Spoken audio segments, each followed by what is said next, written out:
இன்னைக்கு நம்ம இந்த வீடியோவில் என்ன பார்க்க போறோம்னா, இந்த சுனில் ஜிக்ஜாக் மிஷின் இதை வச்சு பிக்கோ ஃபால் எப்படி இந்த சாடிக்கு எப்படி பண்ணுறதுன்னு பார்க்கலாம்.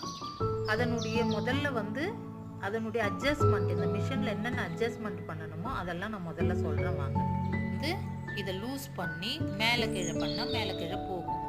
இப்போ இது நிறைய பேருக்கு தெரியாத ஒரு டவுட்டே இதுதான். ஈஸியாக நம்ம புரிஞ்சுக்கலாம். இந்த நம்பர் இருக்குது பாருங்க, 1 5 4 3 2 1ன்னு சொல்லி, இது 3க்கும் 2க்கும் நடுவில் ஒரு பெரிய லைன் இருக்கும். அந்த லைனில் இந்த இதுவை கொண்டு வந்து அட்ஜஸ்ட் பண்ணிக்கங்க.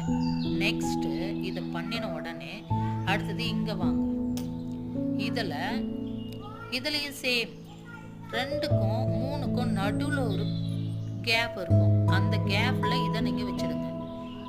3ல் வச்சாலும் ஒன்றும் பிரச்சனை இல்லை. ஆனால் 3ல் வச்சா அவ்வளோ பெரிய